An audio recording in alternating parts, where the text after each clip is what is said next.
Yo, what's going on guys? HyperX here. Welcome back to another video for the brand new Saints Row. In this one, I want to talk about some of the most exciting things I had a chance to test out. If you guys caught our impressions video, you will know I recently had a chance to go hands-on with the game, and during that time I got to play for about 4 hours, and I got to run through the start of the game, got to run through some main story missions, some side activities, and of course explore the open world. Admittedly from the beginning of the game, so I didn't get a chance to explore all the sort of end game crazy stuff you can unlock later, but in this video I want to go through 5 awesome things I got a chance to test out whilst playing. So if you guys do enjoy this, a like would be super appreciated.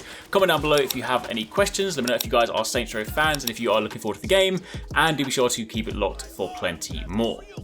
So the first thing I want to talk about are the awesome and crazy takedowns you can perform. This you're introduced to pretty early on in the game, and it's basically introduced as a means to regain health when you're in combat and you are getting low on health. They say that you should run up to the enemies and you should basically perform a melee takedown. Doing so will replenish you with some health, but the actual animations for these things are pretty awesome. They are pretty varied. I got to see so many different versions in my playtime. Honestly, I have no idea how many of these there are. They don't necessarily seem to be sort of context specific. They tend to be a little bit more randomized, but regardless, some of them are sort of pretty brutal, some of them are more like wrestling moves and fighting moves, but generally speaking, these are just a really cool way to not only functionally restore health, but also pull off some of that Saints Row flair.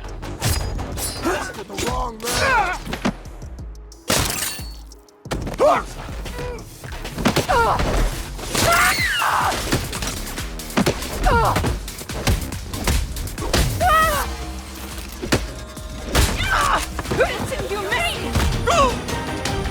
Where's my rear guard?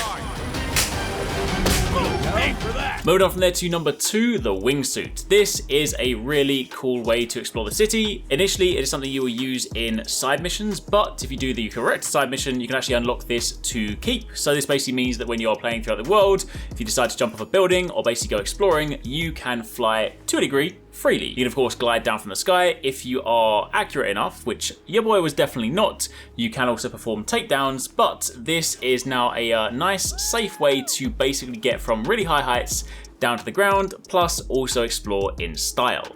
Keeping this place secure. Okay.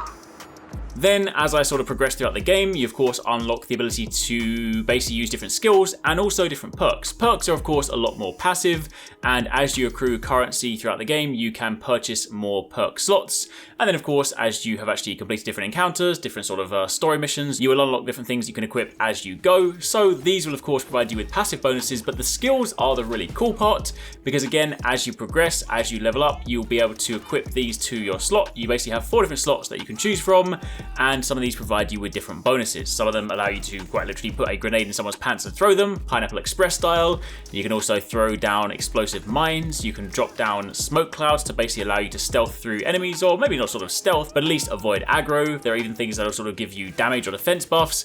And then of course, this was just a small sample of the ones that I got access to at the beginning of the game, but scrolling through the list does of course go a lot longer. I didn't get a chance to actually see what they were, but it is fair to say that there are plenty more for you to unlock. And given sort of typical Saints Row fashion, I do imagine some of these will get pretty crazy.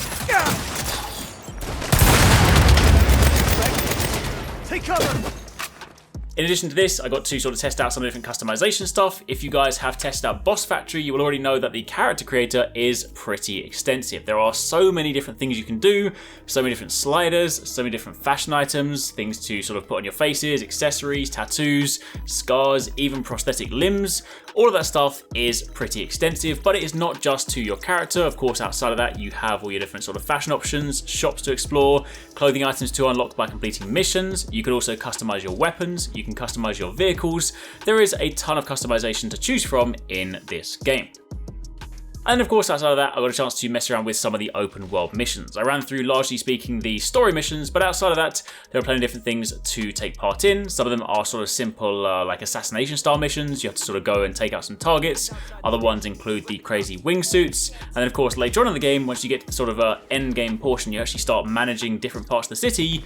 You then of course get involved in some activities that actually sort of give you control over different portions of the city, which of course will be necessary to building your empire. So there's plenty of stuff to do outside of the main mission. But for the time being, that's a little rundown on some of the things I got to experience from my time playing. Hopefully you guys enjoyed this. If you've missed some of the recent videos, be sure to check out one of these ones and keep it locked for plenty more.